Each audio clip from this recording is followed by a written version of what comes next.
Hey gang, so the theme of this week is basically jokes and practical joking and stuff like that for April Fools.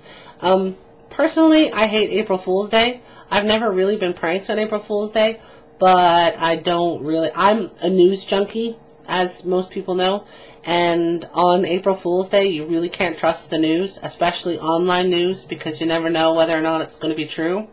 I found out before that it was announced last week, but on the 1st, I read a story about the soap opera Guiding Light, which is the oldest entertainment television show in history, going off the air after 72 years.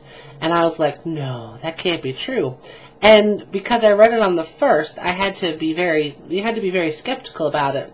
So I looked for news article after news article after news article, and I eventually found one from like the 27th of March, and I was like, okay, well, at least then you know that it's got a ring of truth to it. But I hate the fact that on April the 1st, you can't believe anything. That drives me crazy.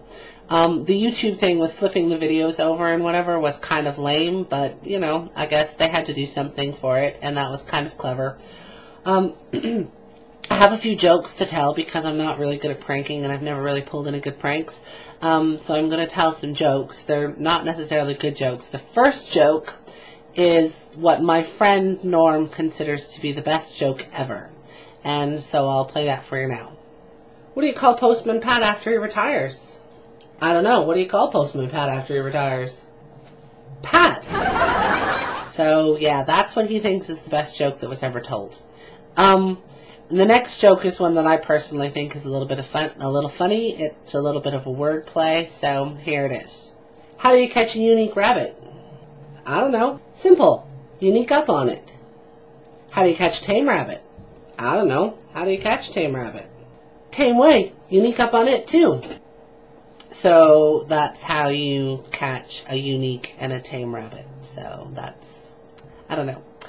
And then the third joke is one that a friend of mine likes to tell, and we used to work together at a call center, and he used to tell that joke over the phone to customers, which I thought was pretty daring, because some people aren't going to find that joke funny. And anyway, so here's that one. Knock knock. Who's there? Interrupting cow. Interrupting cow. Moo! So that one, I just find that one very annoying, but he thinks that it's funny. Anyway, one time I was pranked. It wasn't April Fool's Day, but my sister pulled a bit of a prank on me when we were little kids. I cut my finger, and so it was bleeding, and so my mother said, or my father, I can't remember which one, was like, oh, go get a cup of warm water for Terry, and or cold water for Terry, and she can stick her finger in it, because we were out in the yard, and that'll stop the bleeding.